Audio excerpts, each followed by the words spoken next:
was in chaos. I'd never seen anything that destructive that close up.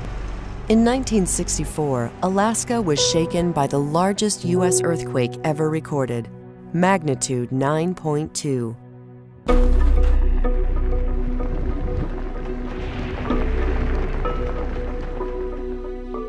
In 1964, scientists did not understand how or why it occurred. Immediately, 3 U.S. Geological Survey scientists were sent to figure it out. There were no faults at the surface to explain it. Even with months of careful observation and fieldwork, the cause of the quake remained a mystery. Until one of the scientists, geologist George Plafker, considered the quake in terms of the newly forming theory of plate tectonics. His realization changed our understanding of these great earthquakes. The oceanic crust is being pushed underneath that part of southern Alaska at a very low angle, and there was slip on the interface between the oceanic crust and the overlying continental crust.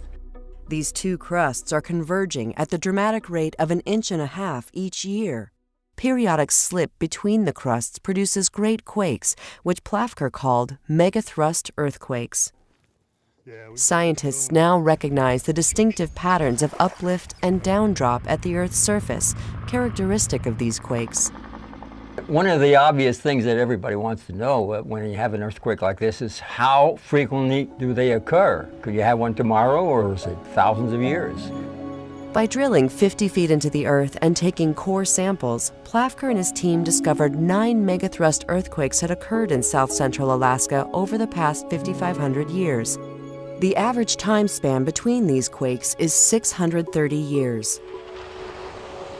The 1964 Great Alaska Earthquake was accompanied by massive tsunamis. Within minutes, one created a wave 20 stories high in parts of Alaska. Some traveled across the Pacific, wreaking havoc in coastal Oregon, California, and Hawaii.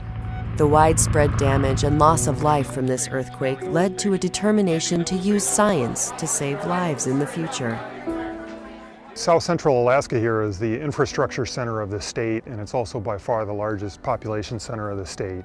And the work that we do, it involves basically the fundamental characterizing of the earthquake hazard, knowing which faults are active, which faults can produce earthquakes, understanding how often those earthquakes occur.